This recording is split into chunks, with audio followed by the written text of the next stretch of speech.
Oh, what a day. Yeah, it's been a good morning. Good burger this morning. That was pretty tasty. Yeah, so was it last week we filmed that and we had the almond croissants. Yeah. So this morning both Josh and I went down to Moselle's and we got ourselves some brekkie and That's it. I forgot my wallet and had to IOU them.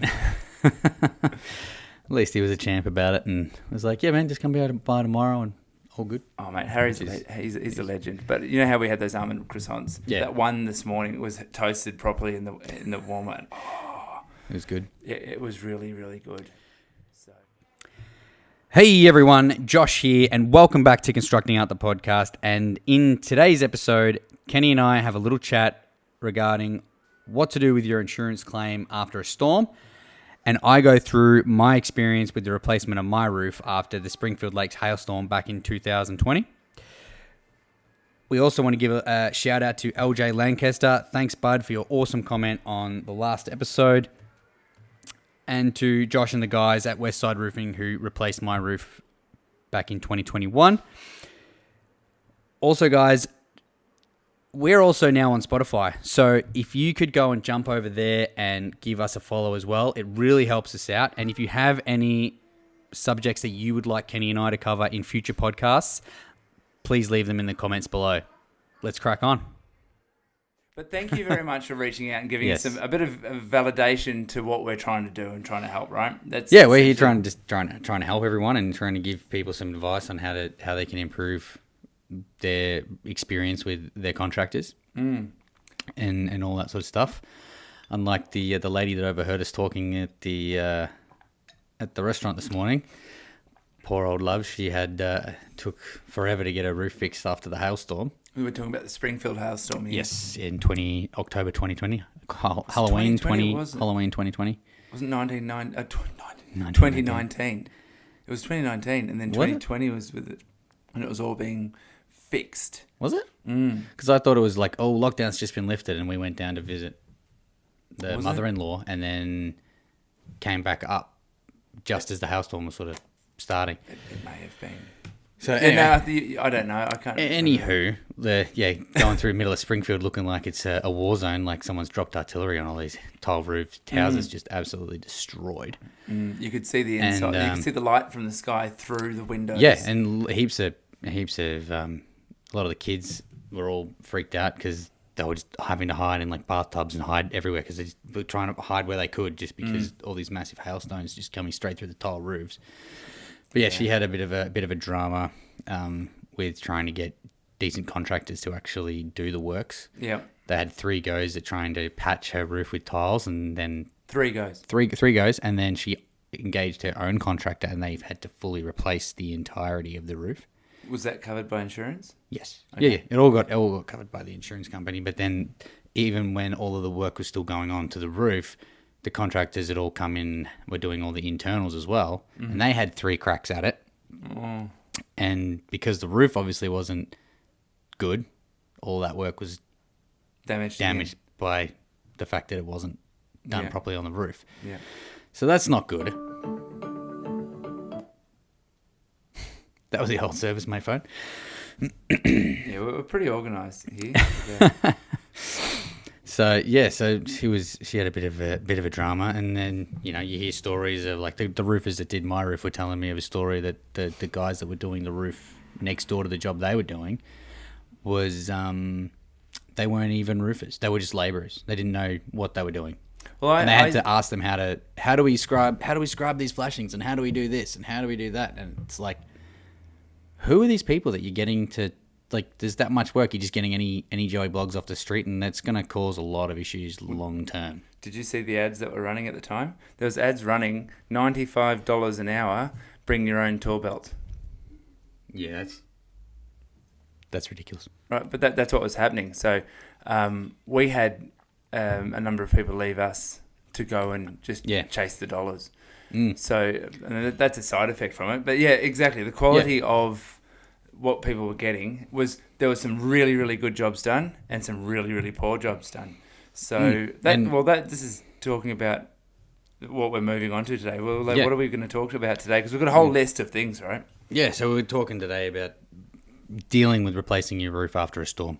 or just maintaining maintenance, the fix up. Yeah, what things to do when you're waving my hands around. Things to do when after a storm. You should wave your hands around. It's good. Yeah. It's an extra. Like we sit here for so long. Yeah. Get some blood flowing. Yeah. So things to consider, like when you've had a storm, like like getting someone out to have an inspection, especially if you do have a leak or whatever in you. Is something falling in your drink, mate? Yeah, something's falling in my drink. Yeah, yuck. Oh, great. Sorry. It's ruined it. No, I haven't ruined it. I got it. Got it? All right. It's only extra protein. It's okay. We're Australian. We're used to that. Eat the bugs. Just go off the advice from the Economic Forum, mate. Eat bugs. Yeah, apparently. So yeah, going back to what you were saying. Yeah. So you've just had a hailstorm. Like if there are leaks in your roof, it's best to get someone out there and have a look at what's going on. Things are probably going to be a lot better if you've got a tin roof than if you got a tile, and we obviously don't have a lot of experience with tile roofs, so we can't really speak for much for. No, but we know what we know. So this is true. Like looking at a storm, you have a storm, whether it's hail, whether it's just a big windy storm, and we get phone calls from people. Oh, I've got a leak. I've got this and that.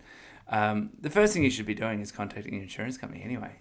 Like the insurance company will give you multiple options of what to do. But you'll be in a panic. Like, oh no, I've got this. I've got a storm. And if it's a hailstorm, you're going to have a dented up roof.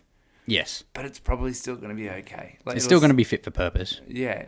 But the point being, though, is that it probably isn't... The hail, unless it's so bad, is probably not going to dislodge the silicon work of flashings and things like that. It's one of the beauties of that. However, it's going to void your warranty on if it's a colour-bond roof. It'll void the warranty on the colour-bond. Hence, just like a car, the damage gets done, you get a new roof. That's it. So, however, if it's not a hail damage and if you get water in from a storm, insurance still needs to come out, assess it, and give you advice as to what you need to do. Because if you get your kitchen gets flooded out and you have all the damage to that. Well, the insurance company isn't actually going to fix your kitchen until you've addressed the issue of how the water got in. Yeah, that's correct. They used to just fix it all the time. Now they don't. Now the insurance, we get phone calls constantly about, oh, I've got a leak, I've got this, and the insurance company won't fix it until I address this. That's fine. Yeah, I've got water damaged ceilings, and they won't do anything until someone comes out and addresses how the water is getting in, which is 9 times out of 10 from the roof, more than likely, unless there's a burst pipe in the wall. Yeah, well, that's common as heck. You know where that's coming from, don't you, really? Like, yeah. If it's constant. Yeah, exactly. It's not raining and I've still got water coming through. I'm pretty sure I burst a pipe, yeah. But then insurance essentially is going to be where you need to go as a first and foremost, and they will generally put someone on the case ASAP. Yeah, they'll do something pretty quickly, because the longer they leave it, the more they're going to have to shell out to fix longer term. So they want to rectify any roof leaking issue as quickly as possible, so that it doesn't cost them more money long term. However, if you don't, the longer it takes you to fix it, if it's the responsibility of the homeowner, the longer it takes them to fix it, any further damage that happens is now not the liability of the insurance company. It's only that initial damage that happens. So what happens if there's a couple of ways that the insurance company will take care of replacing a roof if it comes to it, where they'll either look after it all themselves, or you'll get a couple of quotes and then send those to the insurance company, and they'll give you a payout to get the works done. So what happens if I just pocket that money and go, I don't need to get the roof done? Looks fine. I just got myself $45,000 for nothing. Yeah, just get myself a new boat. Yeah. Well, I was talking to someone, one of my kids' mates' parents the other day, and they said that they got hit by hail, and we were talking because I'm a roofer. They were talking about how they got their house fixed through the insurance company, and that the house down, one of their friends and one of their neighbours, they couldn't afford to. They were struggling. They were behind on their payments, mortgage and on whatever. their mortgage, and they took the payout, I think of $45,000 or whatever it was, from the insurance company to fix their roof, and then didn't fix their roof, and now they've had their insurance cancelled. Yeah, so that's not good. So they've got a mortgage on a house that's not insured, and because they've had their insurance cancelled, they can't now. They've got to go through a broker. They've got to go pay high amounts of insurance because if you've applied for insurance before, the insurance states, "Have you ever had your insurance cancelled?" Yeah. And why? Oh, I didn't. We didn't replace our roof. So 12 months after, you've got an X amount of time, and I'm going to use 12 months as a normal. You've got 12 months after you've been cashed out to supply the certification documents stating that your roof has been replaced. Yeah. Which means it's been lodged by council to council, and then the insurance company has a record that you've actually replaced your roof. Now, if you don't do that, you could go and get your mate to replace the roof, and then you don't lodge that through council, and you can't submit that to the insurance company. Guess what? You're not insured. Yeah. So like we've done a few, not like where people have gotten a payout and we've gone and replaced their roof for them. We've always, as part of our service, offered certification, which includes the council lodgement and engineering if it is required to bring it up to the current code, depending on the age of the house. Yeah. And then QBCC insurance. Yeah. But there's also a lot of people, I think, that are doing a lot of tile replace. Like, I want to put Colorbond roof on my. Yeah, so tile replacements. Yeah, like I want to get rid of the tiles and put a Colorbond roof so that I don't have these massive holes in, say, another storm comes through. It's like, okay, cool. Well, you need to approach a builder because there's a lot of structural things that need to happen, which I think we covered off in the last in the re-roof pro. We kind of a did. Little bit. We kind of did. So if you have a hailstorm hits your tile roof, depending on your house, a lot of tiles are individual pieces. So tiles will allow air through them, and one piece can launch. But with a metal roof, the wind, if that picks that metal roof up and takes it, it's going to take that metal roof and send it along wherever, right? So your collateral damage could be quite huge. Now, the difference between a tile roof and a metal roof is that the tile roof, to stop that metal roof going in a storm, that flying 2 suburbs away. Are you okay? Yeah, I'm good. I'm just trying to drink water, breathe water instead of drink it. It was good. Yeah. I'm not a fish. Well, so instead of it flying away, you've got tie downs, a big threaded rod that ties the top plate, which the trusses are tied to, all the way down into the concrete or into the bottom plate, whichever, if it's a elevated house like on a post. Whereas a tile roof, the tiles are so heavy, they actually act as the tie down. And because if one tile flies, they're not all going to start flying. So necessarily. Yeah, the whole idea is, and we have talked about this in like podcast 5 or 6, the whole idea is flatten your house and minimize collateral damage rather than the rest. So if the house was built without all that extra tie down, then you need to add all that tie down in. And that's basically, you need to cut holes in them. This is generalized because some houses will have different. Yeah, all depends on what's going on. Hence why you need to get engineering. And sometimes when it comes to like just a like for like sort of change of tin, it depends on how old the house is, depends on whether or not you need to have the engineering actually redone. Because everything's obviously got to be brought up to the code. If the work that's being completed needs to be at the current code.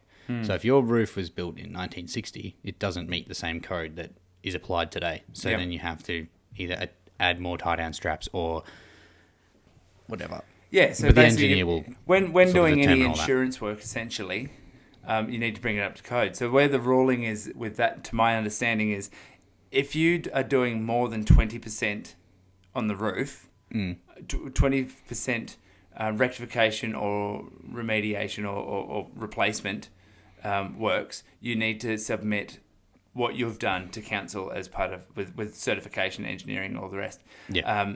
Now, if you're not, then bringing it up to code, bringing the whole roof up to code to do one small little thing isn't necessarily what is required. We had a customer out at the back of Ipswich recently who the insurance company came in and said, you need to do X, Y, and Z. And so I went out there because he didn't believe that it needed to do. He goes, it's only leaked once in 27 years He's lived there since new. Yeah. He's never had an issue before, and now in this one particular storm, driving from one way, he had water come in, and so I went out there and said, "Well, let me have a look." And went through and said, "No, it was basically a transition flashing that needed to go from a lower pitch to a higher pitch, from an A-frame house onto a veranda," and I said, "No, let me have a look to see what you need to do, because to upgrade all this when you've had no issues prior, I don't think you need to." So I lifted it up and found that the turn-ups in that section of the roof actually weren't done properly. Turn-ups, eh? The turn-ups weren't done properly. So it was a original error, and it, with the water going, with the wind and the rain coming in a certain direction, it came in. So we ended up going in. All we did was lift the sheets, went through and turned up all the sheets, and put profile filler in there. Instead of going through, because to put a transition flashing in there, it didn't work because of the way that the roof was done. So to do a transition flashing was quite intrusive, and realistically, in my opinion, didn't need to be done. However, the insurance company said to him, well, that area there we won't cover again because you haven't gone and done what we've said. So it was it's a bit of a grey area, but he looked at it and said, well, I don't need to do all that. I can see that what we're doing now. He's been there 27 years, and what we did, he goes, I'm confident that that's not going to have any issues.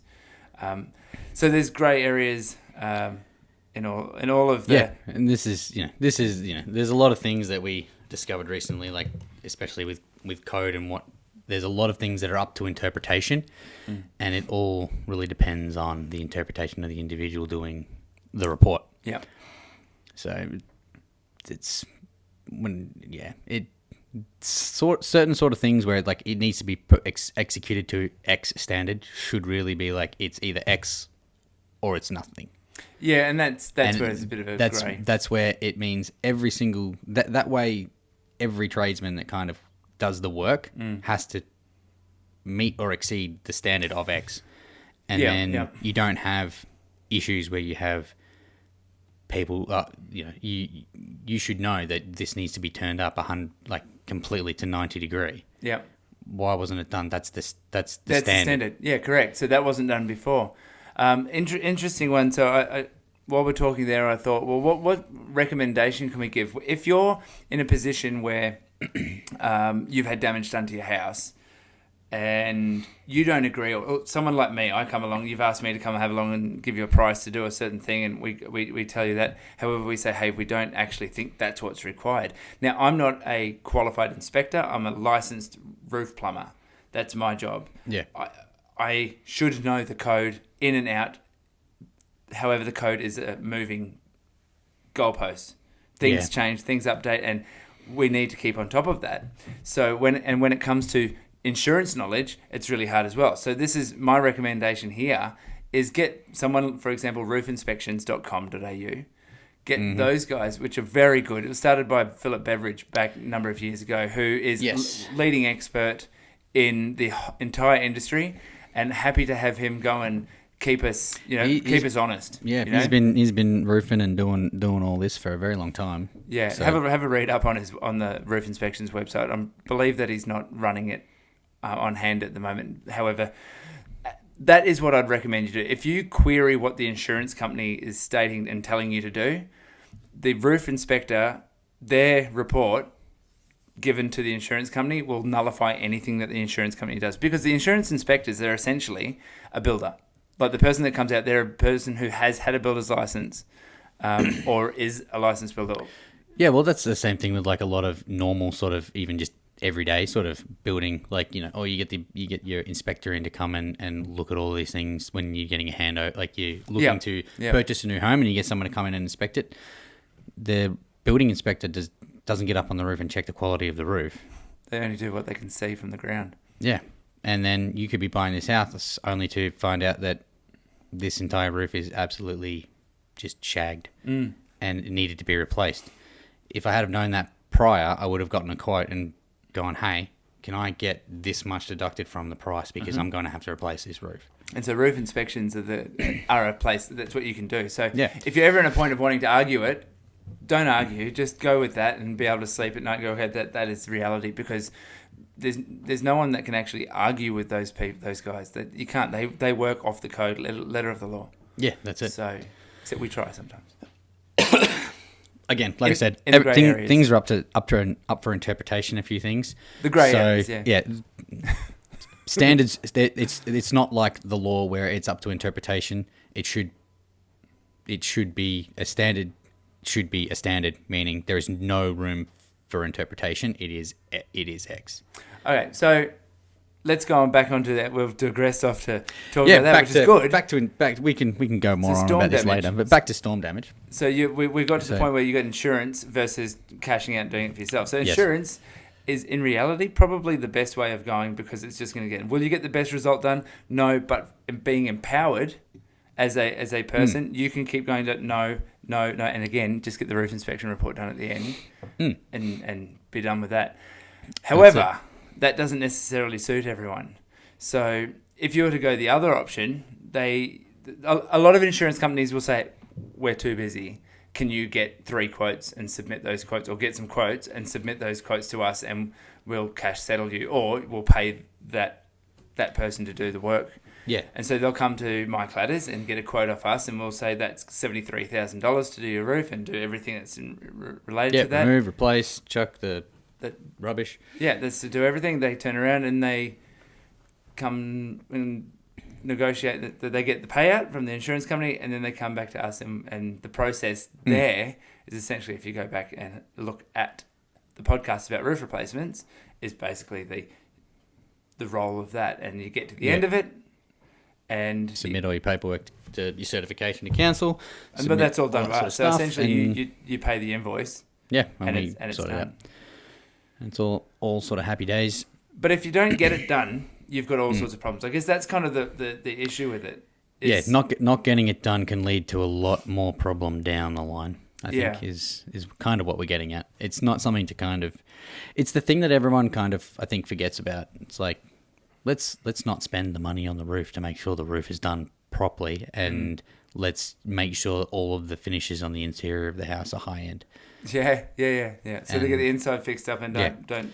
And I think if you're going to go, regardless of whatever happens, if you're getting your roof replaced by an insurance company or by someone else, I highly recommend getting that roof report at the end before you pay a final invoice. If you are doing it the route of privately doing it and not through the insurance company, because as we've seen with what's happened out at Springfield, is there's been a lot of cowboys that kind of just slapped it on and didn't really know what they were doing, but they all needed to be done. There was such a backlog that some.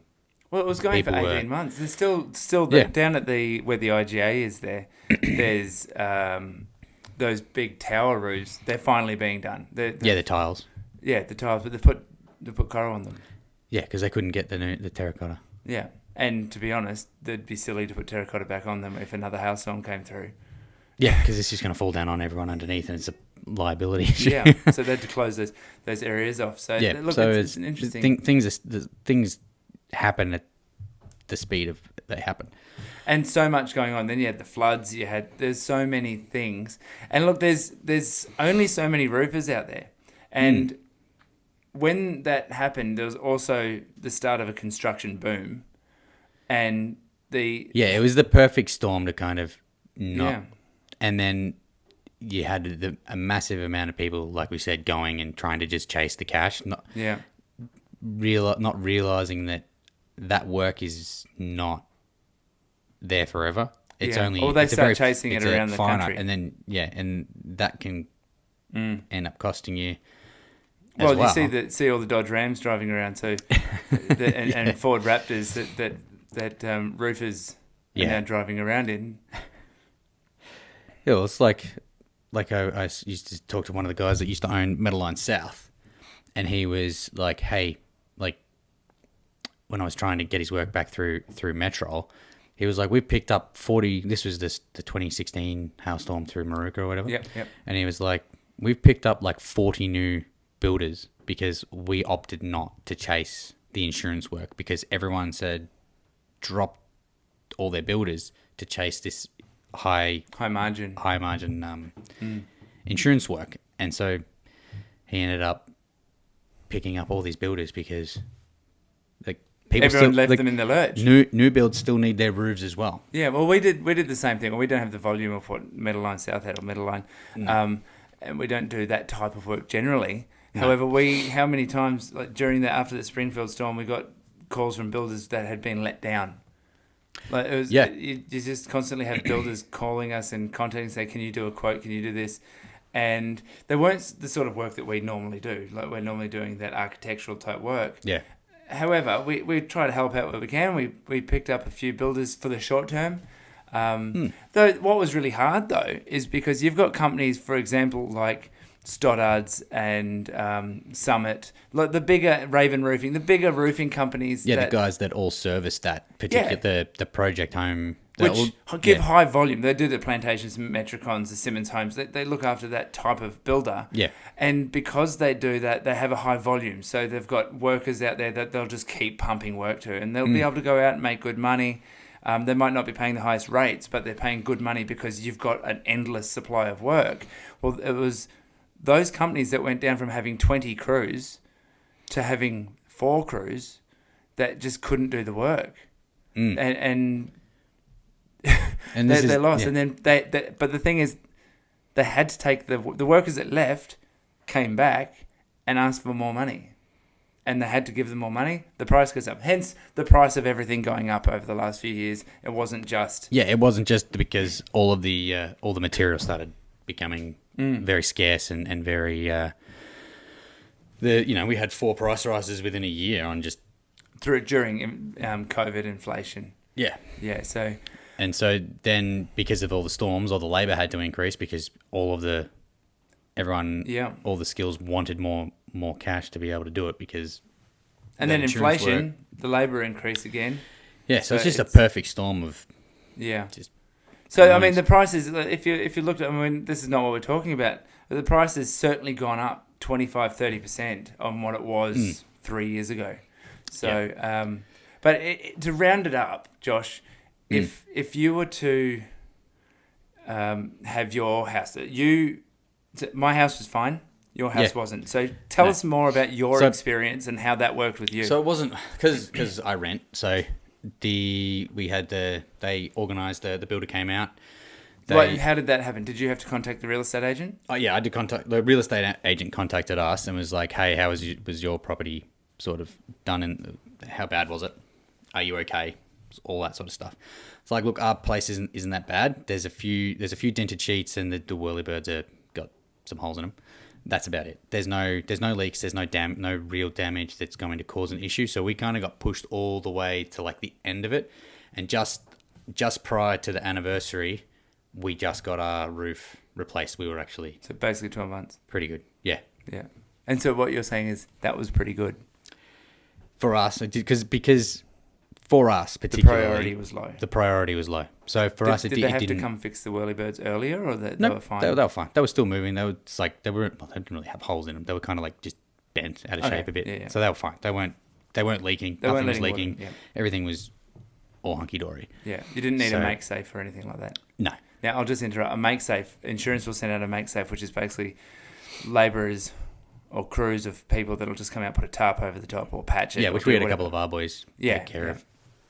So anyway, super fun, and so after that, I had shout out to Josh from Westside Roofing come out and do the check measure and all that stuff for us. Yep. Because it was all done through the insurance company, so we couldn't really do it ourselves. It is what it is. Not our main gig. Yeah, and so Josh came out and he measured it all up, got it all organised, put the bunting out, and had the scaffolders come out, and they were rough and tumble and. There was a lot of issues with the scaffolders. With the experience of the scaffolders, this is something that, as part of doing, because you've got a high set at the back, low set at the front, so you had a scaffold built. Yes, we had to have a full scaffold around the back. They, I couldn't find the key to the side gate, so I'm like, just hoik it over the fence. It's fine. So they then ended up cutting my the bolt with bolt cutters. Yeah. Which they denied. The padlock, which they denied. Yeah. And which I called them out on. Yeah. And that was super fun. So the experience, and then the experience with the scaffolder, I'm not going to mention who they were, but I had some very heated words with him because not only did they break the lock, they also damaged my kid's basketball hoop, which I had moved into a position where they out of the way so they could erect their scaffold. They then moved it again so they could lay a pellet down with some of their scaffold gear, which they could have literally laid beside it. They didn't have to move it, and they just skull dragged it and damaged it. Yeah. And so I had arguments and refused to let the scaffolders on site until they paid up what they owed for the fix. Yep. Then I got a phone call from the builder asking me to clean up the dog poo in the backyard. I was working from home this entire time, and I told the scaffolders, if you need anything, come knock on the door. Yeah. They called the builder to call me to get me to clean up the dog poo. So instead of just knocking on the door and asking me to, hey mate, can you just clean this up? It's kind of in the way. Like, yeah mate, no worries. I would have been happy to do whatever to help them with what they were doing, but I just was not appreciative of the fact that, like, why are you calling so the your supervisor to call the builder to call me? It was very, like, the worst part of the whole experience of getting my roof replaced was just the scaffolding. Yeah. The subbies that worked for Westside were a great bunch of blokes. They were top notch. The gutter guy that came and replaced the gutter was great. Like, the guys at Westside were awesome.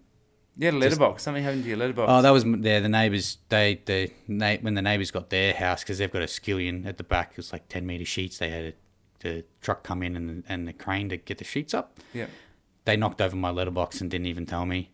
Yeah. And so I called up and I'd sent an email to them, and they got the supervisor that was in charge of their project had left after that job and didn't pass on to the owner.